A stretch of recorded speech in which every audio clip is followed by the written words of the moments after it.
నా వంటల కష్టాలు ఏం చెప్తారు? మా అత్తయ్యకి అరిసెలు అంటే చాలా ఇష్టం. సరే ఏదో ఒకలా ట్రై చేద్దామని ఓ 2 గ్లాసులు బియ్యం నానబెట్టా. ఇంకా యూట్యూబ్ ఆన్ చేసా. అది చెప్పడం వల్ల అనుకోండి మనకంత టాలెంట్ లేదు. ఆ తర్వాత ఆ బియ్యాన్ని ఒకళ్ళేమో ఫ్రిడ్జ్లో నానబెట్టమంటారు, ఒకళ్ళేమో బయట నానబెట్టి నీళ్లు మారుస్తూ ఉండమంటారు. అయితే నేనేం చేశాను, నైట్ అంతా మధ్యాహ్నం స్టార్ట్ చేసి ఆ రోజంతా బయట నానబెట్టా. మధ్య మధ్యలో వాటర్ చేంజ్ చేశాను. మార్నింగ్ లేచిన వెంటనే ఫ్రిడ్జ్లో పెట్టేసా వాటర్ చేంజ్ చేసి.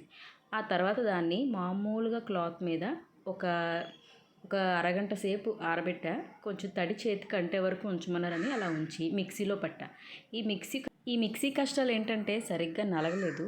తడి బియ్యం కదా, అసలు జల్లించడానికి చాలా కష్టమైపోయింది. సో ఇలా కాదని చెప్పి మన జ్యూసర్ జల్లెడ ఉంటుంది చూసారు, అది తీసుకున్నా. సరే కొంచెం బరగ్గా వచ్చినా పర్వాలేదులే అని బెల్లం తీసుకున్నా. ఈ బెల్లం రెసిపీ అయితే నేను షేర్ చేస్తాను. ఇది ప్యూర్ ఆర్గానిక్ బెల్లం. మా ఆయన రీసెంట్గా వాళ్ళు బెల్లం తయారీని రికార్డ్ చేయడానికి పిలిచారు. సో ఆయన వెళ్తే అసలు బెల్లం అంటే ఇలా తయారు చేస్తారని ఫస్ట్ టైం తెలిసిందట ఆయనకి. ఇంకా పక్కన ఇంకొకరు కూడా తయారు చేస్తున్నారు. అంటే ఒకే దగ్గర అందరూ తయారు చేయడం ఏంటంటే ఒక్కొక్కరి దగ్గరికి వెళ్ళి ఆయన రికార్డ్ చేయాలన్నమాట. సో వాళ్ళందరూ మేము ఇది యాడ్ చేస్తాం అది యాడ్ చేస్తామని చెప్పారు. ఇప్పుడు ఈ తీసుకున్న ఆయన మాత్రం అస్సలు మేము ఇంకేమీ యాడ్ చేయము, ఓన్లీ సున్నం మాత్రం యాడ్ చేయాలి. ఎందుకంటే కొంచెం ఆ మాత్రం స్ట్రాంగ్గా రావడానికి. ఇంకా మీరు ఎంత స్మూత్గా కట్ అవుతుందంటే మీరు ఆలోచించండి ఎంత తక్కువ సున్నం ఆయన యాడ్ చేశారు. మా ఆయన ఏకంగా 12 kgs బెల్లం తీసుకొచ్చారు. మా చుట్టాలకి గట్రా కూడా పంచుదాం, చాలా బాగుంది కదా అని. సరే ఈ బెల్లం మీరు ఒకసారి చూడండి, గ్లాస్లో వేస్తుంటే అలా జారిపోతూ ఉంది. కాఫీలో అయితే చాలా ఫాస్ట్గా మిక్స్ అయిపోతుంది. కాఫీ టీలోని ఇదే వాడుతున్నాం మేము. 2 గ్లాసుల బియ్యానికి నేను జల్లించగా నాకు మిగిలింది ఆల్మోస్ట్ 2 గ్లాసెసే, అసలేం రద్దుపోలేదు. ఇప్పుడు ఈ బెల్లాన్ని నేను ఒక పావు తక్కువ 2 గ్లాసులు తీసుకున్నాను, అదే నా మిస్టేక్. నెక్స్ట్ టైం ఏంటంటే నేను 1 లేదా 1.25 తీసుకుంటే సరిపోదునేమో అనిపించింది. ఇప్పుడు ఇలాచీ షుగర్ కలిపి పౌడర్ చేసి అది కూడా వేసాను. మెల్లిగా దాన్ని కలుపుతూ ఉంటున్నాను. సరే మనకి బెల్లం ఎలాగా వాటరీగా వస్తుందని ఎక్స్పెక్టేషన్స్ ఏం లేదు కాబట్టి చెకింగ్ అనమాట.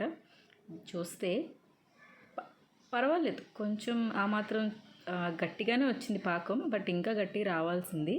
ఓకే మనకి పేషెన్స్ తక్కువ కదా. ఈలోపు మా ఆయన వచ్చారు, పౌడర్ వేస్తూ కలుపుతా చేశారనమాట. సరే ఎంత చేసినా సరే అవుతుందిలే లాస్ట్ అనే ఎక్స్పెక్టేషన్స్తో మనం ఇంకా ఆల్టర్నేటివ్ ఏం పెట్టుకోలేదు. ఈలోపు చూస్తే కొంచెం పలచగా వచ్చింది. సరే దీంట్లో ఇప్పుడు కొంచెం మైదాపిండి వేస్తే కొంచెం కవర్ అవుతుంది కదా అని చెప్పి ఒక ఫుల్ కప్ మైదాపిండి కూడా వేసా. ఒక కవర్కి మంచిగా కీ అప్లై చేసా. దీన్ని మనకి రెడీ అయిన పిండిని కూడా వేశాను. సరే బాగా స్ప్రెడ్ చేశాను. చూస్తే పలచగానే అనిపించింది. సరే ఇలాగే ఉంటుందేమో అని స్టార్ట్ చేశా.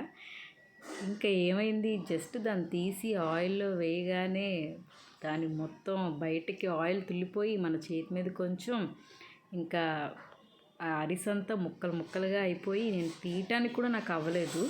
అది మొత్తానికి మరి కొంచెం మైదాపిండి యాడ్ చేసి ఎలాగో కింద మీద పడి అరిసె షేప్లో ఒక తినటానికి వీలయ్యే ఒక పదార్థాన్ని తయారు చేసామన్నమాట.